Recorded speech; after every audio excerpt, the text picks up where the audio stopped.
ने देखा था कि वाक एवं अभिव्यक्ति की स्वतंत्रता है, ये ठीक है कि इसको सुरक्षित किया गया है, लेकिन इसके बाद भी ये आत्यंतिक है, अनंत है, ऐसा बिल्कुल नहीं है। और एक्सप्रेस न्यूज़पेपर नाम से एक और मुकदमा है, हुआ है तो इंडियन एक्सप्रेस है, जिसमें ऑक्सिलरी ड्यूटी और आपका कस्टम ड्यूटी इसको लगाए जाने की बात है, और वो बिल्कुल शुरुआत की बात है। हमने कहा था Sakal newspaper, Bennett and Coleman, Indian Express और हिंदुस्तान टाइम्स, ये 4 मुकदमे तो पढ़ते ही पढ़ते हैं। और इन 4 मुकदमों में सुप्रीम कोर्ट ने जो कहा वो प्रेस की स्वतंत्रता को किस प्रकार मूल्यवान समझा गया है, इस बात को दर्शित करता है। लेकिन प्रेस की स्वतंत्रता आत्यंतिक नहीं है। इसे प्रदर्शित करने के लिए 2 मुकदमे ये कोर्ट किए जाते हैं। एक मुकदमा रिलायंस पेट्रोकेमिकल्स, इससे संबंधित, और दूसरा मुकदमा एक्सप्रेस न्यूज़पेपर। इस मामले में जो एक्सप्रेस न्यूज़पेपर था, इसकी चर्चा हम लोगों ने कल की थी। Express newspaper versus union of India, इसमें यह कहा गया कि जो श्रम संबंधी विधियां हैं, जो श्रमिकों से संबंधित कानून है, जो लेबर लॉज है, या कर्मचारियों के कल्याण के लिए जो विधियां राज्य ने बनाई हैं, वे वाक एवं अभिव्यक्ति की स्वतंत्रता को सीमित करने के लिए बनाई गई, ये नहीं कहा जा सकता।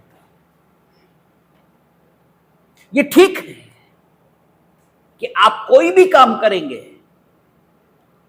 तो उसके जो आनुषंगिक परिणाम हैं, जो उसके आवश्यक परिणाम हैं, वे लोगों के लिए कष्टकर ये भी हो सकते हैं। जब भी बदलाव की कोशिश होगी तो बदलाव हमेशा कष्टकर लगेगा, हमेशा, क्योंकि आप एक ढंग से जीने के आदी हो जाते हैं, आप कंफर्ट जोन में आ जाते हैं। जब आप कंफर्ट जोन से बाहर निकाले जाते हैं या निकलते हैं तो कष्ट तो होना ही है, लेकिन वो जो कष्ट हो रहा है उस कष्ट को सहन किया जाना ही उचित है। सोचो, राम राम क्यों है? इसलिए कि वो जहां गए वहां के लोगों को अपना बनाया। वो अयोध्या से सैन्य सहायता मांगने नहीं आए, और इस लेवल पर सुदूर दक्षिण, आज तो मीन्स ऑफ कम्युनिकेशन है, आप जा सकते हैं, आ सकते हैं, लेकिन कहां अयोध्या और कहां तमिलनाडु और कहां श्रीलंका और कहां कर्नाटक? तो वहां जहां गए वहीं अपने मित्र बनाए और वहीं रचबस, इतने रचबस रहे कि राम राम हो गए। लेकिन जब अयोध्या से निकले थे तो कष्ट तो हुआ। हालांकि अगर राम के जीवन से यह निकाल दो तो राजा राम का चरित्र ये उतना अनुकरणीय नहीं है जितना बनवासी राम का चरित्र अनुकरणीय, ठीक है ना। लेकिन बनवासी राम बनने में दिक्कत तो हुई, कष्ट तो हुआ, ठीक है। तो जो आनुषंगिक या परिणामिक कष्ट है उनको देखकर गतिविधि को रोका नहीं जा सकता। तो कोर्ट ने यही कहा कि जो श्रम विधियां हैं, जो कर्मचारियों के कल्याण के लिए बने हुए कानून हैं, वे कानून वाक एवं अभिव्यक्ति की स्वतंत्रता को सीमित करने के लिए नहीं बनाए गए, बल्कि लोगों के जीवन स्तर को सुधारने के लिए बनाए गए। ये ठीक है कि उनका कुछ प्रभाव वाक एवं अभिव्यक्ति की स्वतंत्रता पर भी पड़ सकता है। ऐसे न्यूज़पेपर हो सकते हैं जिन पर श्रमिक विधियां अगर लागू की जाए तो उनके बंद होने की स्थिति ये आ जाए, लेकिन इसके कारण से लोगों के कल्याण को रोका नहीं जा सकता। ठीक है, अतिक्रमण हटाने से नो डाउट कुछ लोगों की रोजी रोटी पर संकट हो सकता है, तो आप वैकल्पिक स्थान इसे उपलब्ध कराए जाने की मांग करें तो ठीक। लेकिन अगर आप ये मांग कर रहे हो कि अतिक्रमण नहीं हटेगा, तो आपकी सुविधा के लिए अनेकों की सुविधा को दरकिनार नहीं किया जाना चाहिए। यद्यपि किया जाता है, क्योंकि वोट का युग है। कोई नहीं हटाता अतिक्रमण। ठीक है, जब सुप्रीम कोर्ट या हाई कोर्ट आदेश देते हैं तभी हटता है। तो आपको यह गलतफहमी होने लगती है कि सुप्रीम कोर्ट और हाई कोर्ट सुप्रीम है, जबकि वो इसलिए आदेश दे पाए क्योंकि तुमने अपना काम किया ही नहीं। अगर तुमने किया होता तो आदेश की जरूरत ही नहीं थी, तुमने किया ही नहीं इसलिए। और परसों नरसों हम अखबार देख रहे थे, तो हमें लगा कि ये जो प्रेस है ये भी मिसकॉन्सेप्शन बहुत निर्मित करती है। बिहार में वोटिंग लिस्ट का सर्वे इलेक्शन कमीशन करा रहा है। फर्जी वोट सारी पॉलिटिकल पार्टीज बनवा के रखती हैं, होते ही हैं। ये ऐसी सच्चाई है जिससे कोई मुंह नहीं मोड़ सकता। तो कई पॉलिटिकल पार्टीज सुप्रीम कोर्ट पहुंची थी कि इलेक्शन कमीशन को इसका हक नहीं है और बंद किया जाना चाहिए।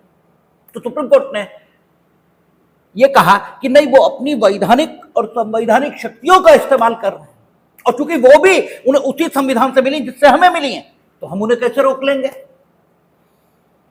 अब अखबार की हेडलाइन देखिए, सुप्रीम आदेश, नहीं रुकेगा बिहार में इलेक्टोरल रोल का पुनरीक्षण। ये सुप्रीम आदेश नहीं है, बल्कि चुनाव आयोग की गतिविधि को संवैधानिक पाया है परीक्षण उपरांत उच्चतम न्यायालय ने। ठीक है, ये सिर्फ उस गतिविधि का औचित्य ये निर्धारित हुआ है, सुप्रीम आदेश नहीं है। आदेश का तो मतलब यह हुआ कि वो आदेश देने की स्थिति में, जबकि सुप्रीम कोर्ट ने कहा कि हम ही नहीं आदेश देने की स्थिति में। उन्होंने तो यह कहा कि उसी कॉन्स्टिट्यूशन से उन्हें शक्तियां आ रही हैं, उसी कॉन्स्टिट्यूशन से हमें आ रही हैं। If they are exercising their constitutional power, then who are we, how we can issue any order to restrict them. लेकिन अखबार क्या छप रहा, सुप्रीम आदेश। अब ये मिसकॉन्सेप्शन सोसाइटी में निर्मित होना शुरू हो जाता है कि कोर्ट सबसे बड़ा सिर्फ कानून है या फिर भगवान है, और कानून और भगवान में कोई फर्क माना नहीं जाता। ठीक है ना, एक स्थिति में कानून और भगवान, इसके बीच कोई फर्क बचता भी नहीं। तो जो न्यायपालिका है वो सिर्फ एक आर्बिट्रेटर है। विभिन्न लोगों द्वारा उपयोग की गई शक्तियां ठीक ढंग से उपयोग की गई या ठीक ढंग से उपयोग नहीं की गई, इसे देखने के लिए। तो जो प्रेस की स्वतंत्रता है, नो डाउट अनलिमिटेड है, लेकिन इसका अर्थ यह नहीं है कि प्रेस की स्वतंत्रता, प्रेस को देने के लिए अन्य लोगों के जो वैधानिक या मूल अधिकार हैं उन पर विपरीत प्रभाव यदि पड़ रहा हो तो उसको रोका ना जाए, ये नहीं है। उसको रोका जाएगा, भले ही उसके कारण से प्रेस की स्वतंत्रता थोड़ी बाधित भी होती हो, क्योंकि वो काम प्रेस की स्वतंत्रता को बाधित करने के उद्देश्य से नहीं हो रहा। और इसी आधार पर राइट टू सेल्फ डिफेंस खड़ा है। इसी आधार पर हमने आपसे कहा, कोई एक चीज समझ लीजिए, सब कुछ समझ में आ जाता है। यही वो आधार है, यही वो आधार भूमि है। क्योंकि जब राइट टू सेल्फ डिफेंस ये आप एक्सरसाइज करते हो तो भी सामने वाले को चोट पहुंचाते हैं। जब चिकित्सक अपने चिकित्सीय प्राधिकार में आपका इलाज करते हुए आपको दर्द देता है, तो दर्द देना उसका उद्देश्य नहीं है, दर्द का निवारण यह उसका उद्देश्य है। इसलिए उसके द्वारा दिए गए दर्द के आधार पर हम उसे किसी अपराध का दोषी नहीं मानते।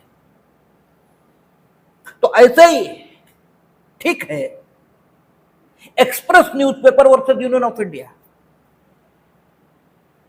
इसमें कर्मचारियों से संबंधित जो कानून हैं उनको लागू करने की कोशिश हुई गवर्नमेंट के द्वारा।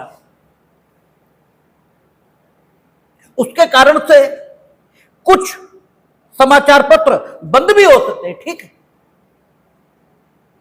लेकिन चूंकि मुख्य उद्देश्य उनको बंद करना नहीं है, राइट टू सेल्फ डिफेंस की तरह, मुख्य उद्देश्य आपको मारना नहीं है, मुख्य उद्देश्य आपको दर्द देना नहीं है, मुख्य उद्देश्य दर्द का निवारण है, मुख्य उद्देश्य समाज कल्याण है।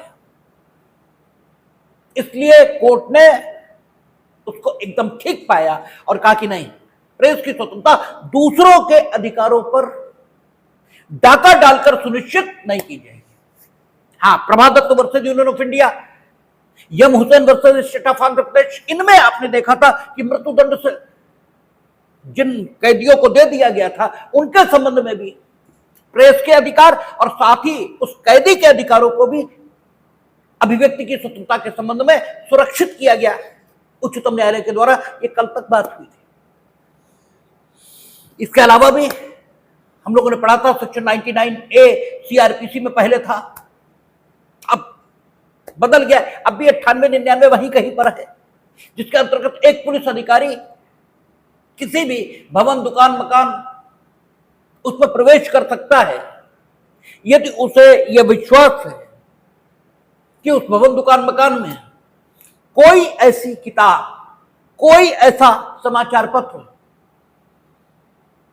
ठीक है, या कोई ऐसी लिखित सामग्री रखी हुई है जिसे राज्य सरकार ने उस पर छपे हुए देशद्रोह आदि से संबंधित मटेरियल के कारण प्रतिबंधित कर दिया है, तो वो उस भवन, मकान में प्रवेश कर सकता है और एक एक प्रति जो वहां मौजूद है उसको अपने कब्जे में ले सकता है। इसको भी चैलेंज किया गया, लेकिन अनुच्छेद 19(2) में वर्णित आधारों के आधार पर माननीय उच्चतम न्यायालय ने कहा कि प्रेस की स्वतंत्रता को सीमित करने का प्रयास नहीं है, बल्कि राष्ट्र को सुरक्षित रखने का प्रयास है, इसलिए इसमें कोई दिक्कत नहीं है।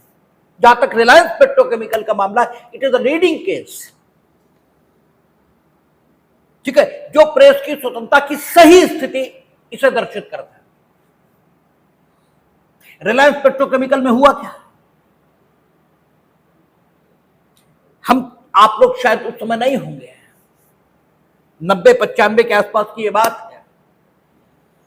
रिलायंस ने पेट्रो इंडस्ट्री में, अब तो रिलायंस के पेट्रोल पंप और सारी चीजें,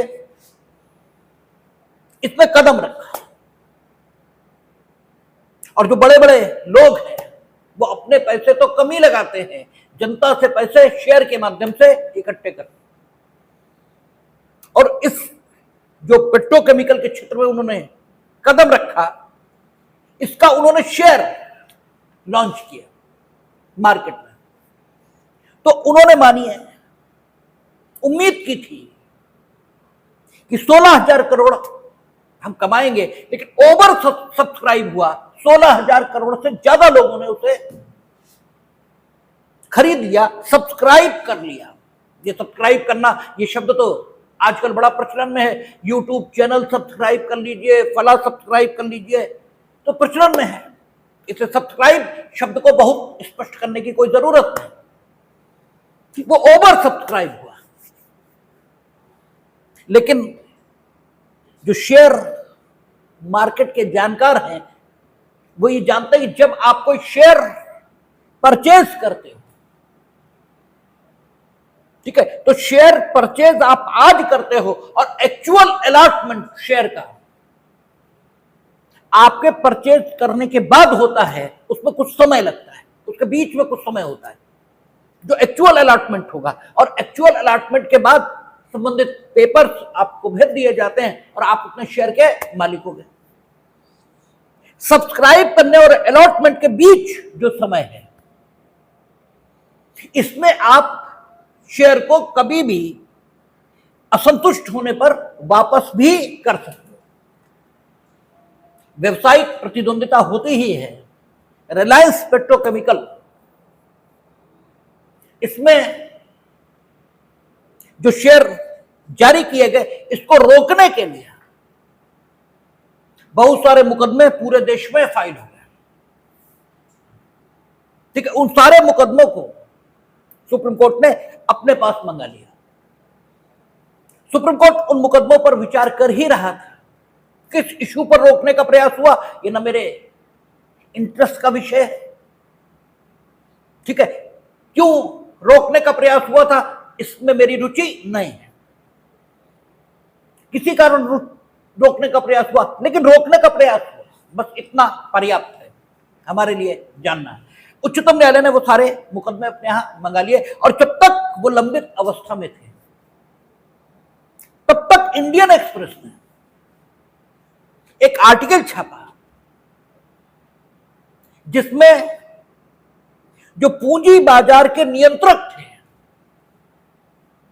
ठीक है, जो नियंत्रक पूंजी बाजार के थे, उनकी जो कंसेंट थी, उनकी जो सहमति थी रिलायंस के शेयर के प्रति, उसकी वैधता, ठीक है, और उसकी जो शुद्धता है, उस पर प्रश्न उठाए गए उस आर्टिकल में। ठीक है, आर्टिकल को पढ़ने से ऐसा प्रतीत होता था कि ये ठीक ढंग से कानूनी सहमति इस शेयर के अलॉटमेंट के प्रति जो पूंजी बाजार के नियंत्रक अधिकारी हैं उन्होंने नहीं दिया।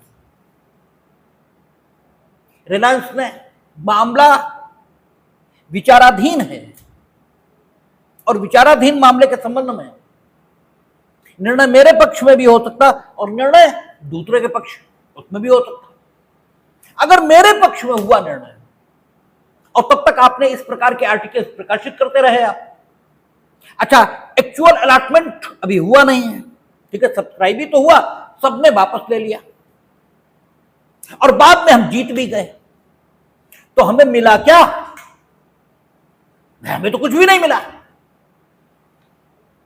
सुनवाई में समय लगेगा, इस बीच आप ऐसे आर्टिकल प्रकाशित कर रहे हो, और चूंकि ऐसे आर्टिकल प्रकाशित कर रहे हो इसलिए लोग हो सकता उन आर्टिकलों से प्रभावित हो जाए और वापस ले लें अपने अपने शेयर। ठीक है, क्योंकि एक्चुअल अलॉटमेंट तो हुआ नहीं। तो अगर उन्होंने वापस ले लिए और बाद में हम जीत भी गए, तो हमें इनफैक्ट क्या मिला? इनफैक्ट तो हमें कुछ भी नहीं मिला।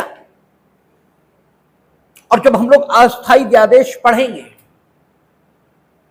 ठीक है, सीपीसी में आदेश 39 नियम 1 व 2, यद्यपि फिर समझ लें, लगातार बोलते हैं कि सुप्रीम कोर्ट जब रिट जुडिक्शन में काम करता है तो कोई प्रक्रिया संबंधी नियम उस पर लागू नहीं होता। इसको ऐसे भी कह सकते हैं कि सारे प्रक्रिया संबंधी नियम उस पर लागू होते हैं। ये बात ठीक वैसी है कि ईश्वर निराकार है, क्यों? सारे आकार उसी के हैं। पानी निराकार है क्योंकि पानी जिस बर्तन में ले आओगे वो वैसा ही दिखेगा, उसका खुद का कोई आकार होता है, तो बर्तन में आने के बाद उसका आकार परिवर्तित नहीं होता, वो अपने ही आकार में रहता।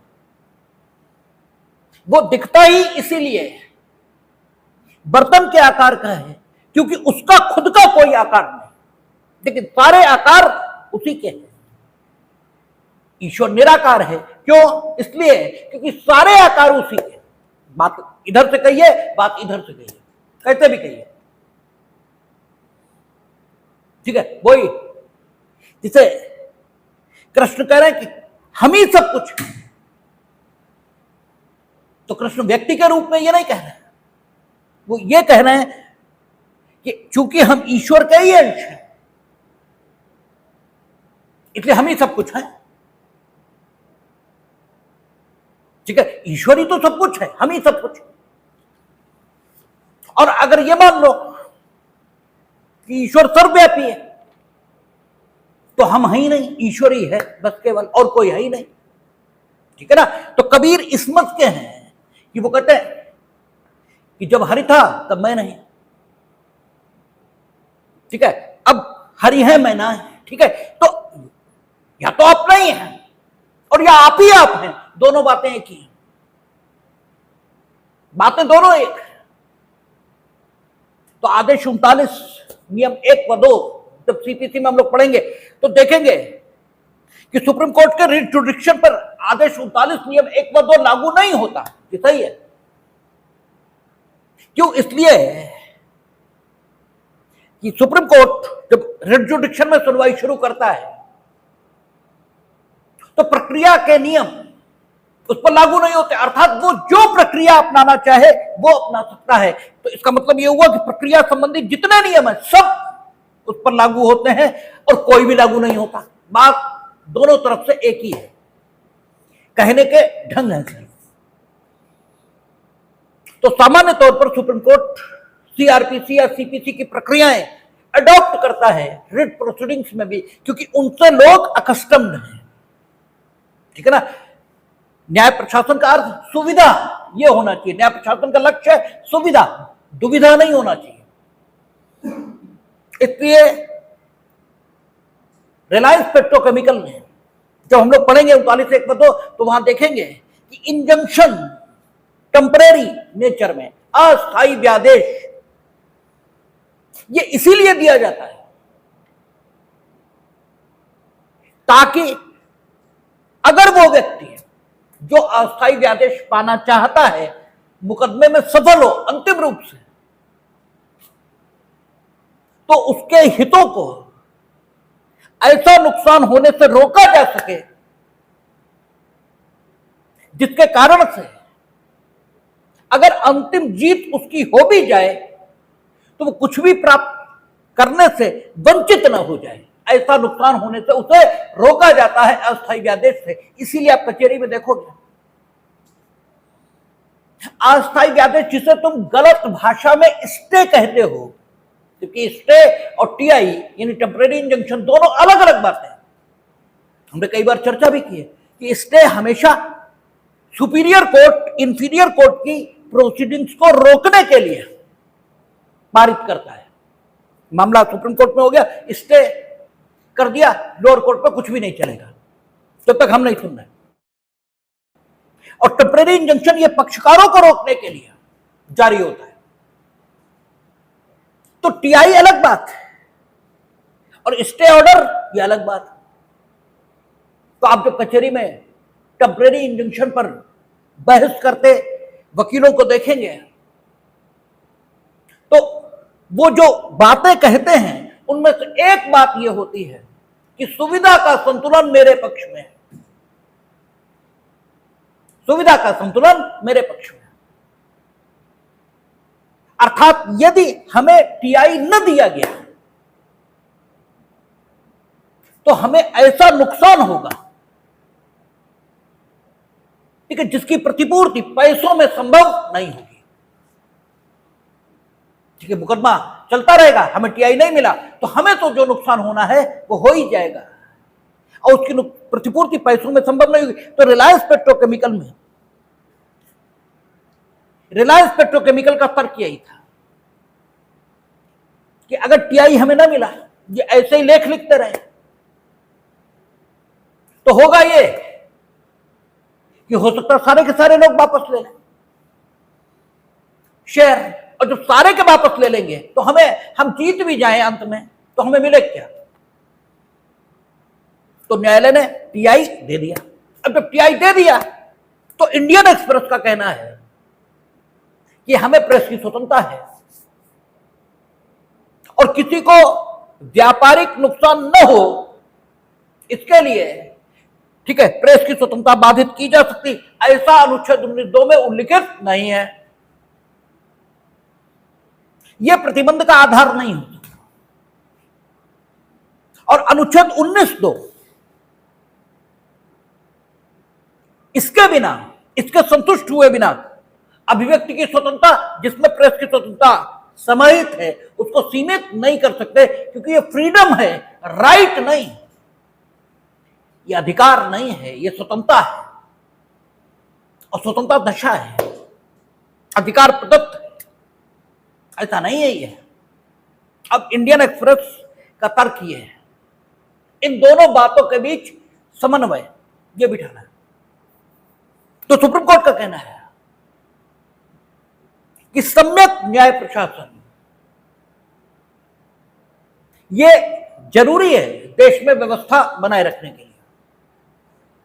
तो अगर किसी के द्वारा अपने अधिकारों का उपयोग इस ढंग से हो रहा है कि वो सम्यक न्याय प्रशासन में बाधा बन रहा है, तो उसके अधिकारों के उपयोग से उसे रोका जाएगा। क्योंकि अधिकार का उपयोग और न्याय प्रशासन, इसमें टकराव ये हो ही नहीं सकता। न्याय प्रशासन सदैव ऊपर है, क्योंकि वही हर अधिकार के उपभोग की गारंटी है। और यहां न्याय प्रशासन अर्थात आप अगर ऐसे ही छापते रहे तो वाकई मुकदमा दायर करने का कोई लाभ याची को नहीं होगा। तो फिर लोग मुकदमा दायर ही नहीं करेंगे, फिर वो अपने हिसाब से निपटना शुरू कर देंगे। ताकतवर होंगे तो तुम्हें मारेंगे, और नहीं ताकतवर होंगे तो पैसे से तुम्हें खरीदने की कोशिश करेंगे। लेकिन वो भी है तो गलती, और इस सबको रोकने के लिए ही कोर्ट सिस्टम बना है कि आप वहां जाइए, वहां से आपको रेमेडी मिलेगी। तो यहां सम्यक न्याय प्रशासन और प्रेस की स्वतंत्रता, इसके बीच टकराव है। और यह भी ठीक है कि प्रेस की स्वतंत्रता, ये स्वतंत्रता है, राइट नहीं। अब सुप्रीम कोर्ट ने बस इसी लाइन को डिफाइन किया। उन्होंने कहा, क्या कहा, यह है कि जब किसी के द्वारा किए गए अधिकार का उपभोग न्याय प्रशासन में बाधा बने तो न्याय प्रशासन प्रिवेल करेगा। लेकिन अगर अधिकार का उपभोग ऐसे हो रहा है कि वो न्याय प्रशासन में बाधा नहीं है, तो अधिकार के उपभोग पर अनावश्यक प्रतिबंध ये भी नहीं होने चाहिए। ठीक है ना। अधिकार का उपभोग जब स्वतंत्रता में बाधा बनेगा, तब अधिकार के उपभोग को रोका जाएगा, क्योंकि न्याय प्रशासन मोस्ट इंपॉर्टेंट थिंग है। लेकिन अगर अधिकार का उपभोग इस प्रकार किया जा रहा है कि न्याय प्रशासन में बाधा है ही नहीं, तो अधिकार के उपभोग पर अनावश्यक प्रतिबंध ये भी नहीं होने चाहिए। अब इस पर्टिकुलर मामले में देखना है कि जो छापा आपने, क्या वो वाकई न्याय प्रशासन में बाधा पैदा कर रहा है, ये देखना पड़ेगा। और इस विषय पर जो उच्चतम न्यायालय ने, हमने पहले भी कहा, नकल सब जगह हो रही है, और होने में बुराई नहीं है, कतई नहीं है। बुराई सिर्फ इस बात में कि तुम बातों के आधार पर लोगों को भगवान मान लेते हो, बस बुराई इसमें है। इसलिए हम कह रहे हैं कि नकल सब जगह हो रही है, अदरवाइज नकल में कोई बुराई नहीं है। आपने कोई अच्छी बात कही, हम सीख लें, इसमें क्या बुरा है। और अगर आपने अच्छी कही और हम नहीं सीखते तो हम बदतमीज आदमी हैं, दुराग्रही हैं, घमंडी हैं, यही कहा जाएगा। तो नकल में बुराई नहीं है, लेकिन बुराई इसमें है कि आप जो ये समझते हैं सुप्रीम कोर्ट भगवान है, वो जो कह रहा है बस वही ठीक है, उसकी गरिमा है, उसका अपना सम्मान है, वो सारी बातें ठीक है। लेकिन भगवान सिर्फ भगवान ही है और कोई भगवान नहीं। ठीक है। तो सुप्रीम कोर्ट ने इस विषय पर जो सहायता ली थी, अमेरिकन केस है अनीता वर्सेस विटने, जाने ऐसे करके, ठीक है, इससे ली थी। उसमें supreme court, American supreme court ने कहा था कि आप जब भी दो मूल्यों के बीच टकराव देखें, ठीक है, जैसे गवर्नमेंट ये कह रही है कि हमने अभिव्यक्ति की स्वतंत्रता का उपभोग इन्हें करने दिया, तो मॉस डिस्ट्रक्शन की संभावना है, इस बात की संभावना है कि समाज में अशांति होगी। अब संभावनाएं भी दो प्रकार की होती हैं, एक गंभीर संभावना है और एक संभावना है, जैसे हमने कई बार आपसे चर्चा की है कि बादल पूरी तरह घिरे हुए, ठंडी हवा चल रही है, हल्के हल्के, तो ये कहा जाएगा इट माइट बी रेन, क्योंकि वर्षा की जो संभावना है वो इतनी है कि लगभग निश्चित है पानी बरसेगा। थोड़ा थोड़ा बादलों की लुका छिपी चल रही तो कहते इट मे बी रेन, ठीक है, पॉसिबिलिटी है बट लेस पॉसिबिलिटी है, ठीक है ना, संभावना को नकार नहीं सकते लेकिन उतनी नहीं है कि हम कहें कि लगभग निश्चित है ऐसा होगा। बस इसी बात को अनीता वर्सेस व्हिटनी के केस में अमेरिकन सुप्रीम कोर्ट ने उठाया है। उन्होंने कहा पॉसिबिलिटी दो प्रकार की है, एक अगर वाक एवं अभिव्यक्ति की स्वतंत्रता का उपभोग हुआ तो डेफिनेटली लगभग निश्चित, क्योंकि जब तक कोई चीज घट ना जाए तब तक वो कितनी भी निश्चित हो कहेंगे उसे संभावना ही,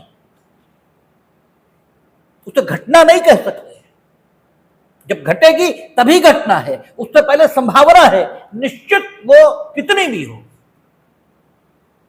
तो यूएस सुप्रीम कोर्ट ने कहा कि अगर सिर्फ संभावना है, ठीक है, जिसे हम सिर्फ मियर पॉसिबिलिटी कहें, reasonable possibility, reasonable apprehension of destruction न कहें, तो फिर प्रेस की स्वतंत्रता को सीमित नहीं किया जाना चाहिए, ठीक है संभावना तो निपटिए, आपके पास इतना सिस्टम है, निपटिए, क्या दिक्कत है। और उनका मेरे पास भी सिस्टम है कंटेम्प्ट ऑफ कोर्ट का, हम भी आपसे निपट लेंगे।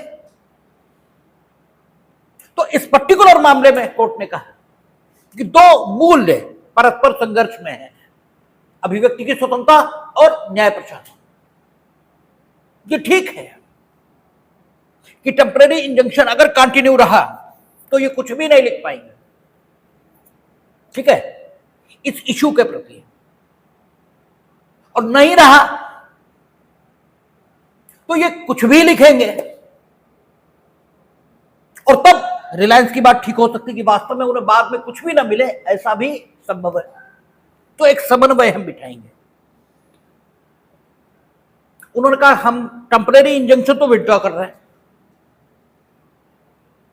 ठीक है, टेम्परेरी इंजंक्शन नहीं, ये लिखे जो मन चाहता तो लिखे, लेकिन अगर इन्होंने ऐसा लिखा जो हमने पाया कि आप सम्यक न्याय प्रशासन में बाधा पैदा कर रहे हैं लिखकर, तो फिर हम आपके खिलाफ कंटेम्प्ट की कार्यवाही भी करेंगे, ठीक है, प्री सेंसरशिप नहीं होगी, लेकिन आपके जो पोस्ट कॉन्सिक्वेंसेस रिजल्ट होंगे वो आप फेस करेंगे।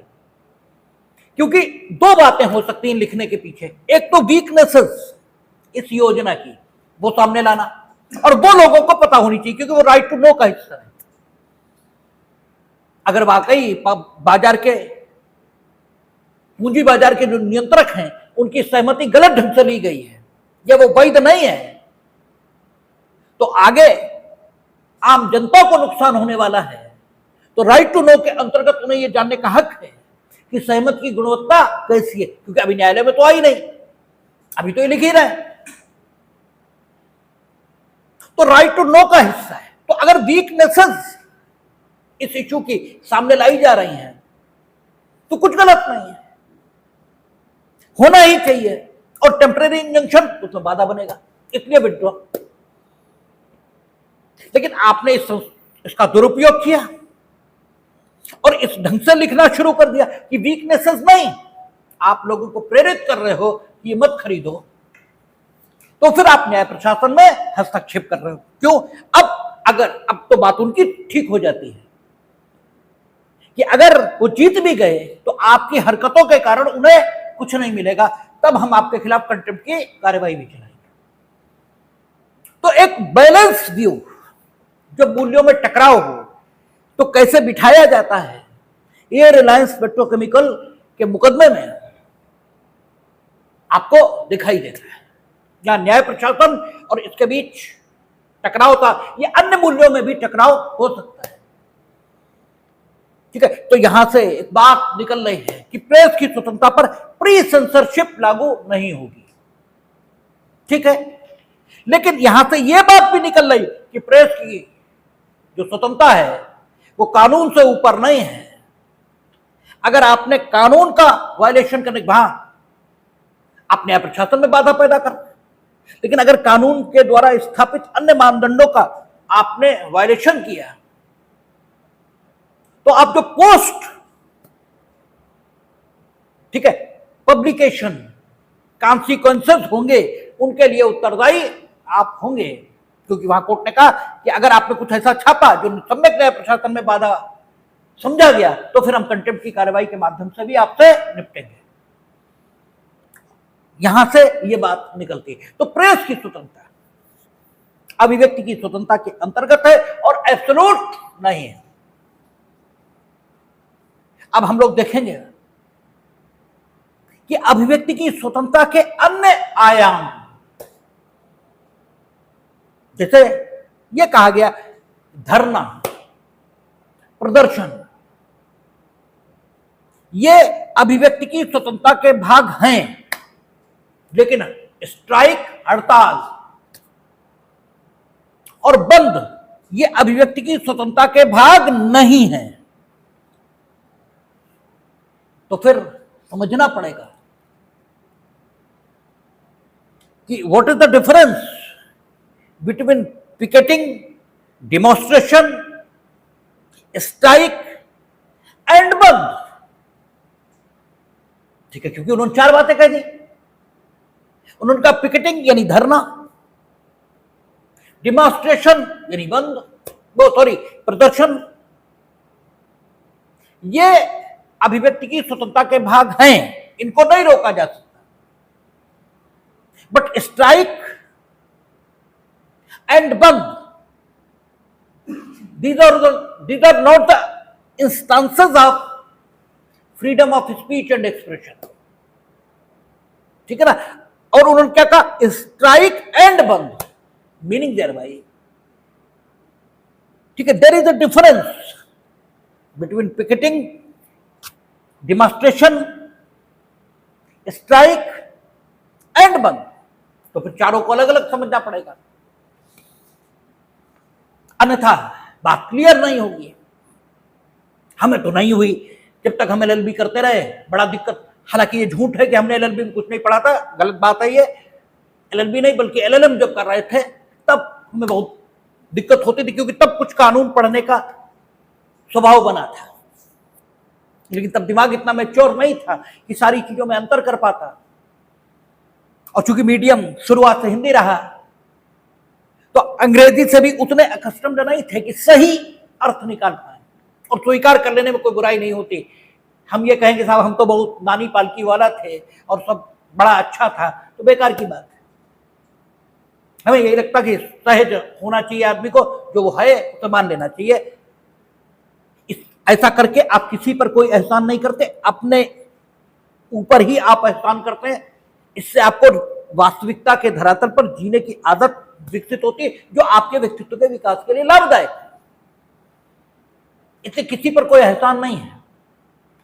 तो सबसे बड़ी दिक्कत यह है, बोले हम ईमानदार हैं तो क्या करें भाई।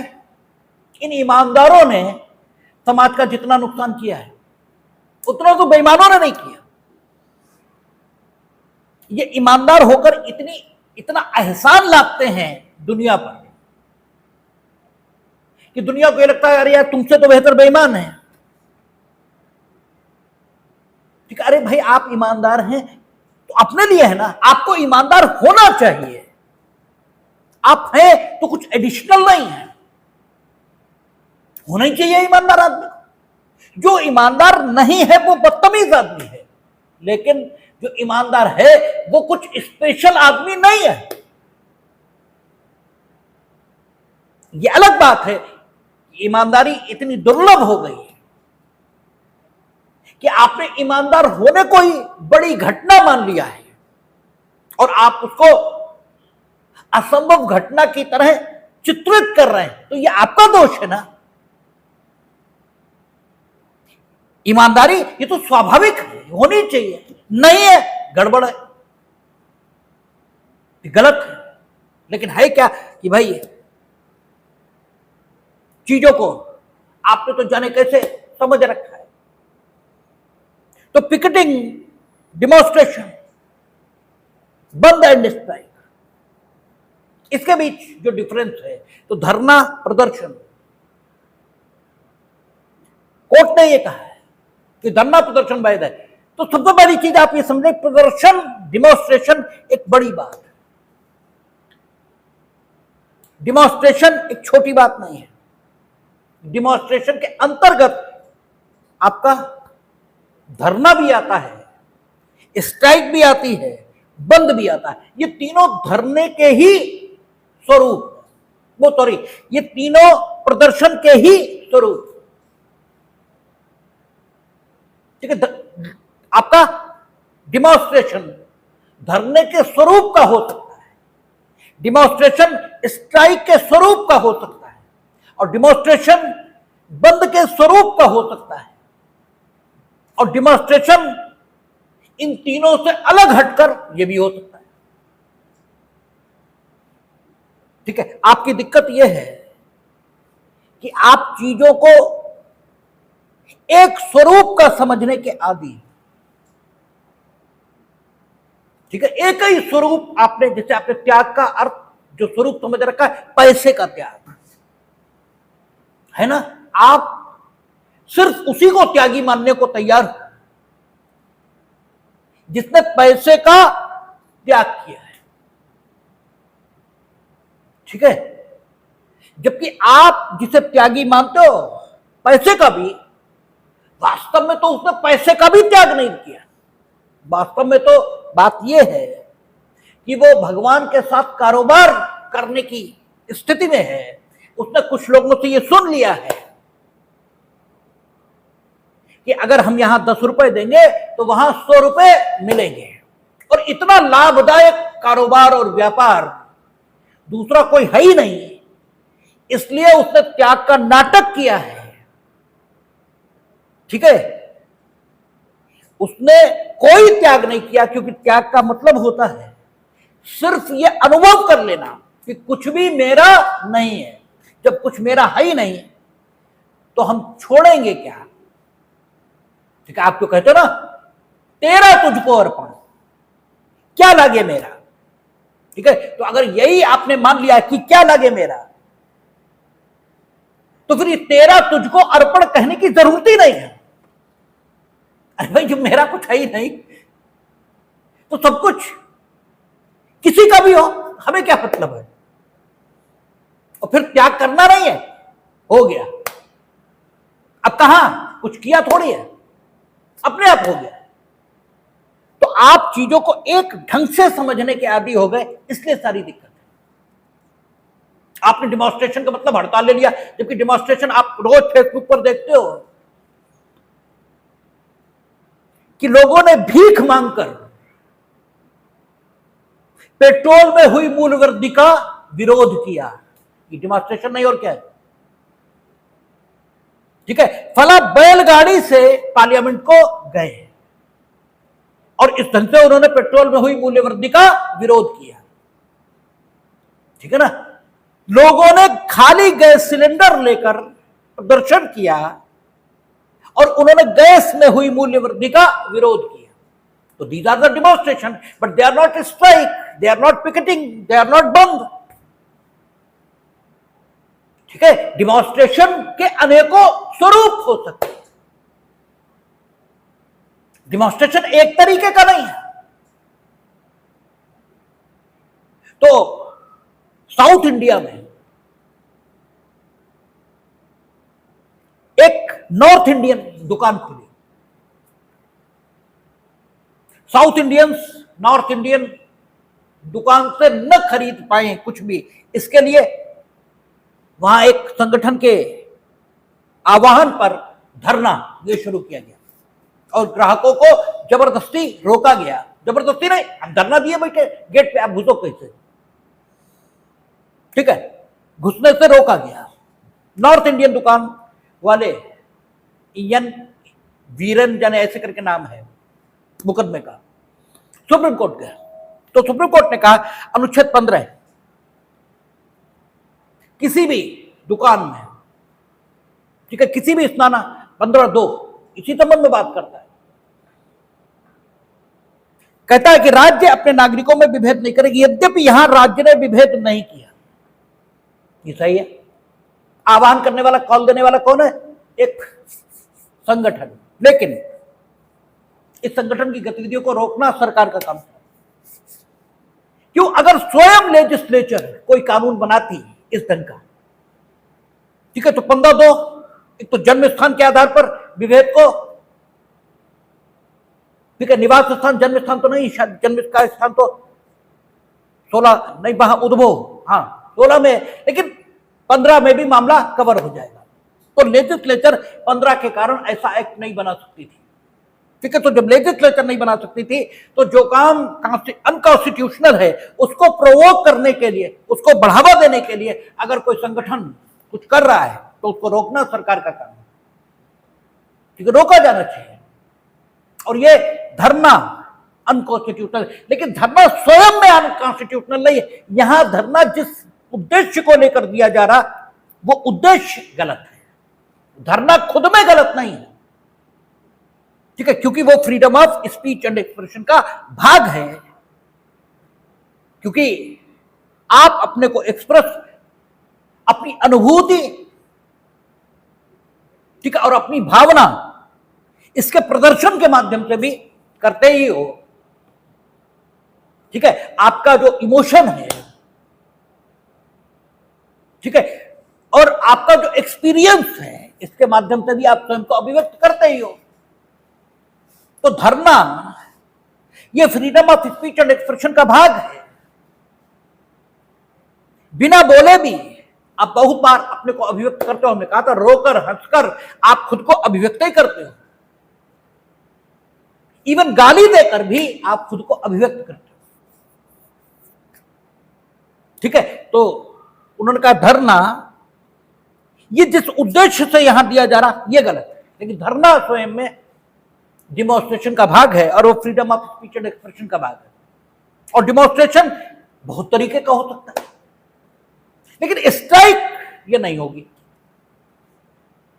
क्योंकि उनका स्ट्राइक के कारण लोगों के अधिकारों पर विपरीत असर हो सकता है और आपको freedom of speech and expression का इस ढंग से इस्तेमाल नहीं करने दिया जाएगा कि दूसरों के अधिकार विपरीत रूप से प्रभावित हों, ऐसा नहीं होने दिया जाएगा।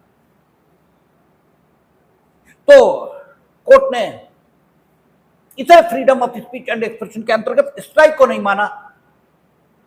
Ranchi bar association versus state of Bihar ये मुकदमे हैं,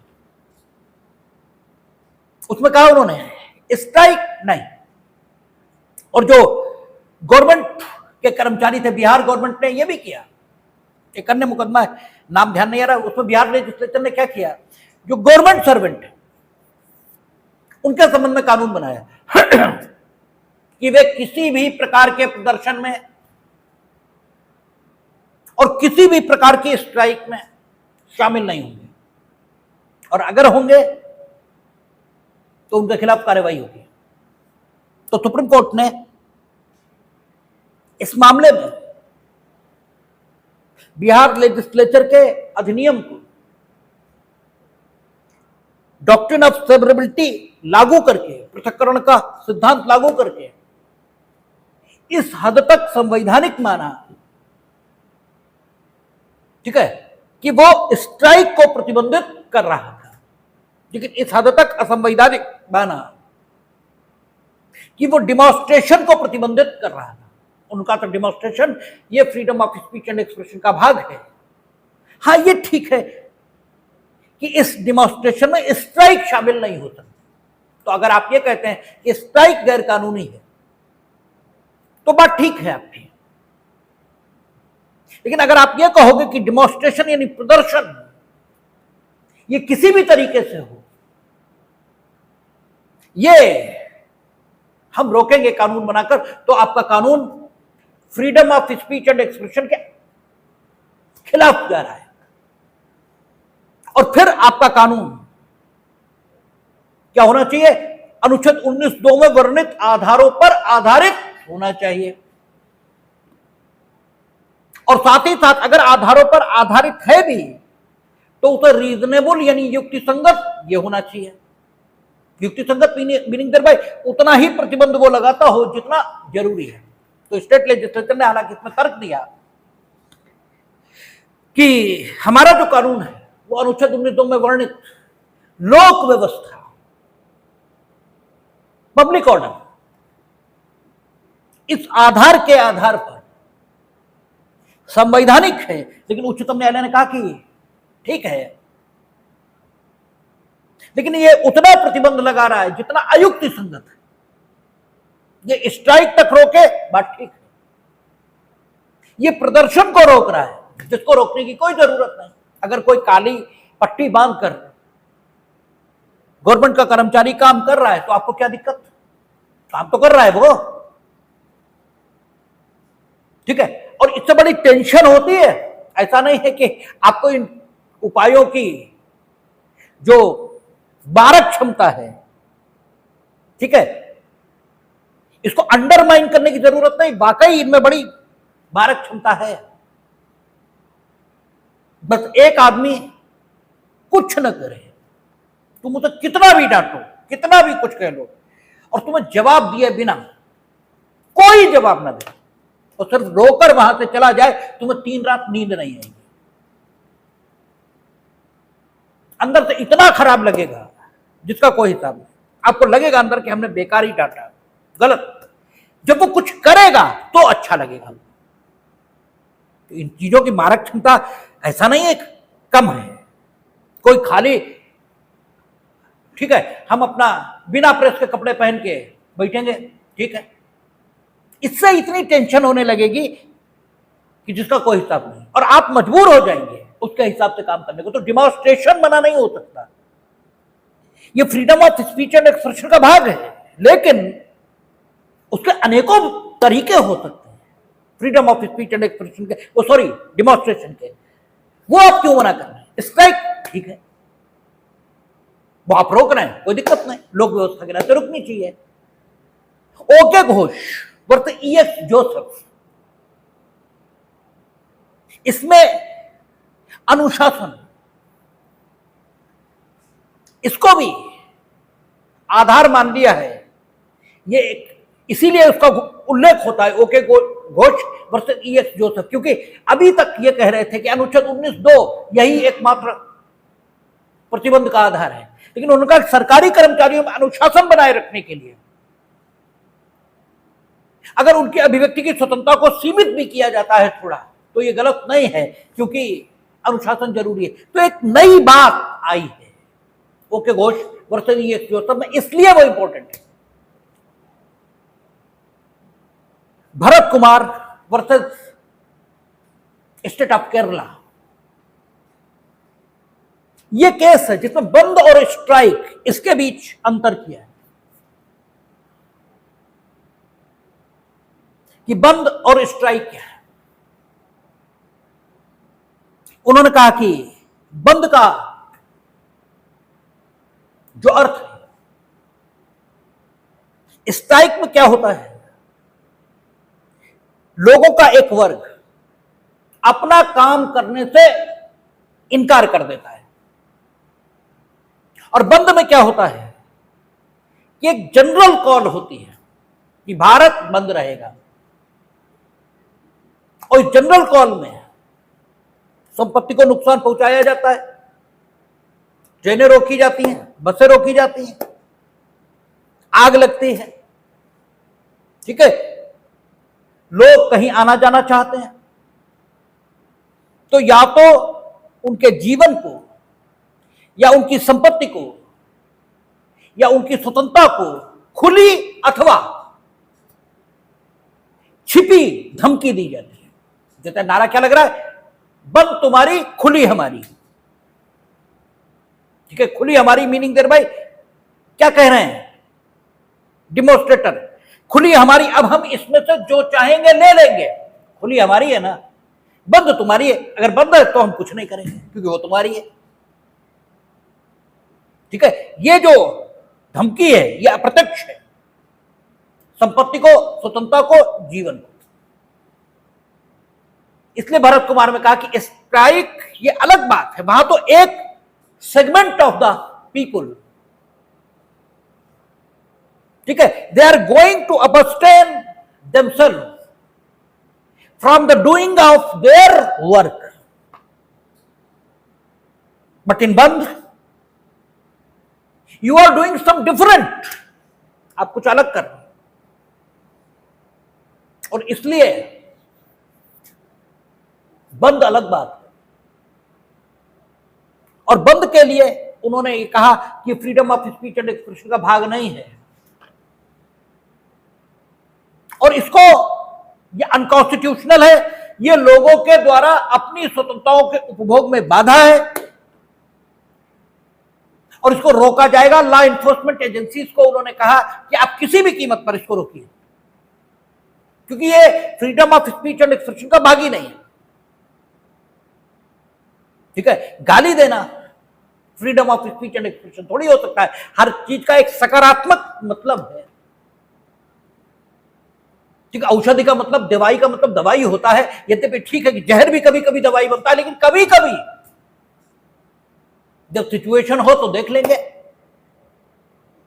लेकिन बंद ये freedom of speech and expression का भाग नहीं हो सकता, और कहा इसको रोकिए।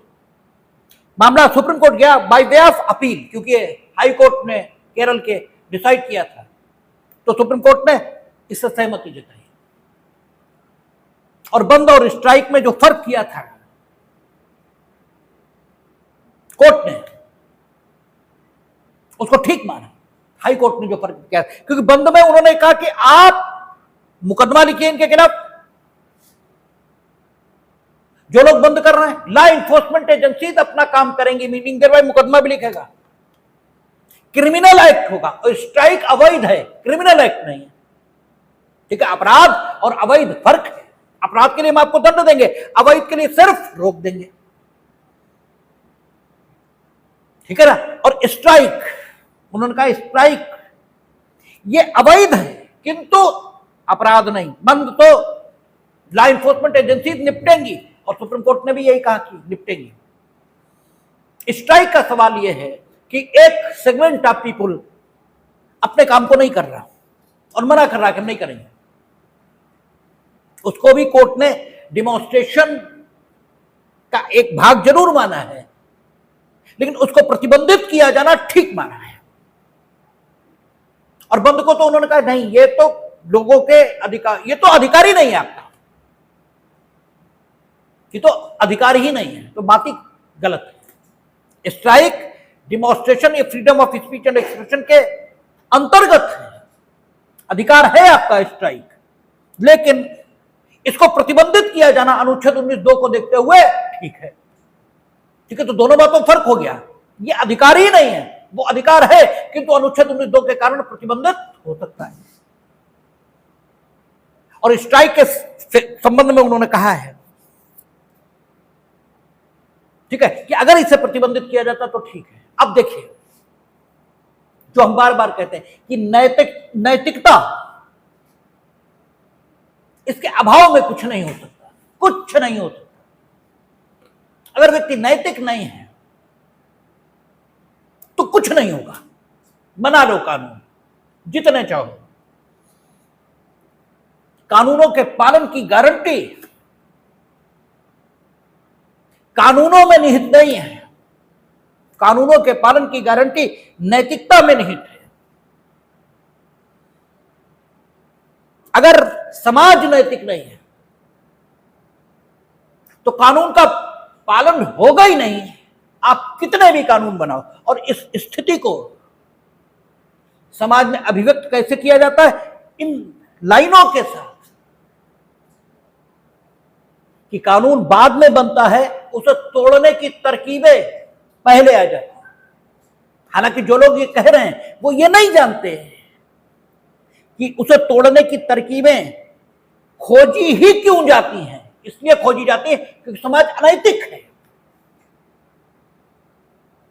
समाज इनफैक्ट बदतमीज है, और सबके सब हैं। कुछ ने अपनी बदतमीजी को छिपा रखा है और कुछ ने अपनी बदतमीजी को उघाड़ रखा है, बस फर्क इतना ही है। बाकी एक भी अच्छा नहीं है, एक भी अच्छा नहीं। अन्यथा कानून को तोड़ने की, ठीक है, जो जुगत है उसे ढूंढने की कोई आवश्यकता यही नहीं, क्योंकि कानून तो आपकी बेहतरी के लिए बनाना, आपकी बदतर स्थिति के लिए तो नहीं। और अगर आप कहते हैं बदतर स्थिति होगी, सुप्रीम कोर्ट चले जाइए, अनकॉन्स्टिट्यूशनल घोषित करा लीजिए। अगर वो कानून है तो आपकी बेहतरी के लिए है, फिर आप उसे तोड़ क्यों रहे हैं? ठीक है, तोड़ इसीलिए रहे क्योंकि इनफैक्ट आप अनैतिक हैं, इसलिए आप उसे तोड़ने के रास्ते ढूंढते हैं।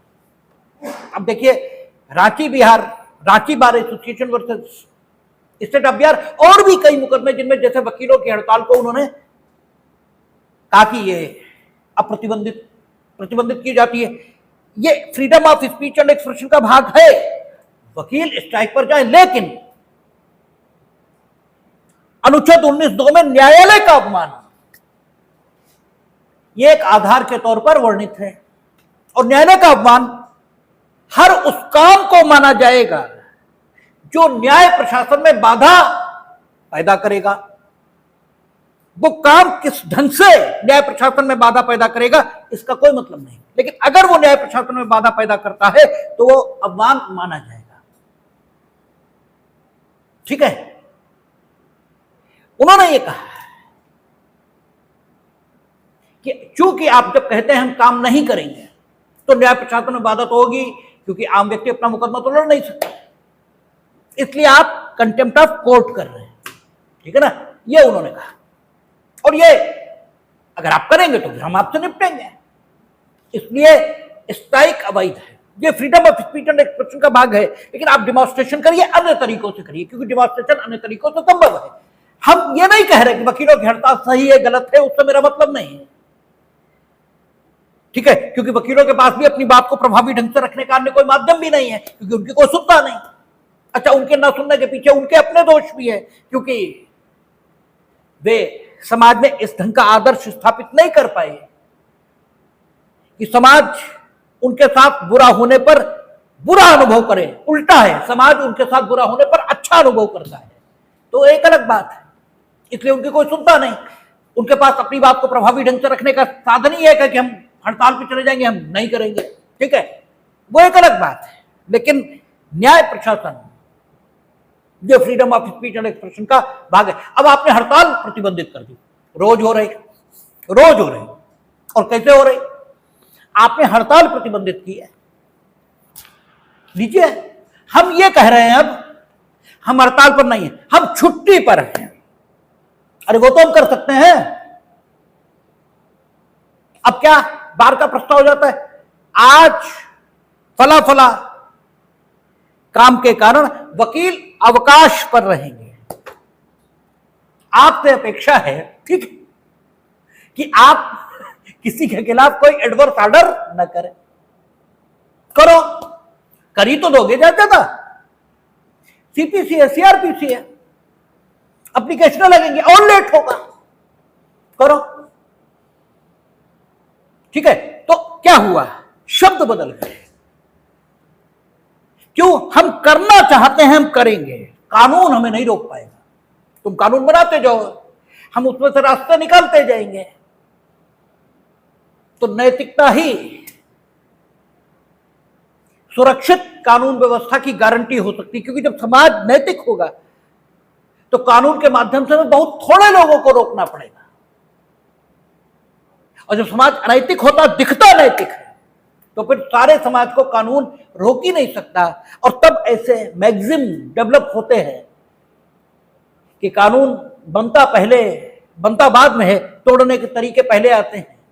ये कोई स्मार्टनेस नहीं, ये आपकी अनैतिकता का ही प्रदर्शन है, और आप बड़ी गर्व से इस बात को कहते हैं। तो ये वाक्य में अभिव्यक्ति की स्वतंत्रता। अब जो बचा एडवर्टीजमेंट, ठीक है, ब्रॉडकास्टिंग, ठीक है, और कुछ चीजें जो अभिव्यक्ति की स्वतंत्रता पर प्रतिबंध नहीं मानी गई, उनकी चर्चा चलो अभी कर लेते हैं। जैसे ये आया, हमने आपसे कहा था राइट टू साइलेंस, ये हमारा freedom of speech and expression का भाग है।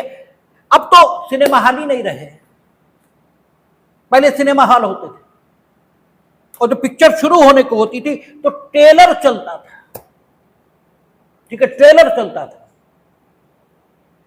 ठीक है, और ट्रेलर से भी पहले कुछ चीजें वो दिखाते थे कि साहब जो है पर्यावरण बचाइए, बेटी बचाइए, इस ढंग की बातें चलती थी फिल्म की बिल्कुल शुरुआत में। बिल्कुल जब आप जाकर बैठे 5 मिनट 7 मिनट ये चला, उसके बाद ये कहा गया साहब ये तो freedom of speech and expression के खिलाफ है, क्योंकि आप हमसे कैसे कह सकते हैं कि हम ये दिखाएं ही, अगर हम फिल्म दिखाना चाहते हैं तो हमें पहले ये दिखाना पड़ेगा। कुछ इंफॉर्मेटिव डॉक्यूमेंट्रीज, कुछ सूचनात्मक वृत्तचित्र, ठीक है, कुछ फिल्में, कुछ शिक्षाप्रद कहानियां, ये हमें सुनानी पड़ेंगी। ये आप कैसे कह सकते हैं? तो कोर्ट ने कहा कि इसमें आपकी अभिव्यक्ति की स्वतंत्रता को रोका कहां गया है, ये बताइए। ठीक है, कहीं रोका ही नहीं गया, बस आपसे यह कहा गया कि आप इतना और दिखाइए। तो ठीक है, अगर आप नहीं दिखाना चाहते तो माइनर आपकी स्वतंत्रता प्रभावित हुई, ऐसा मान भी सकते हैं, लेकिन to develop the scientific temperament, मानवतावादी और वैज्ञानिक दृष्टिकोण, इसका विकास हो, इसमें सहयोग करना भी फंडामेंटल ड्यूटीज के अंतर्गत आपकी ड्यूटी है या नहीं? खाली अधिकार ही है, बाकी कुछ नहीं है। तो इसको कोर्ट ने ठीक माना है कि ये अगर किया जा रहा तो कुछ गलत नहीं है।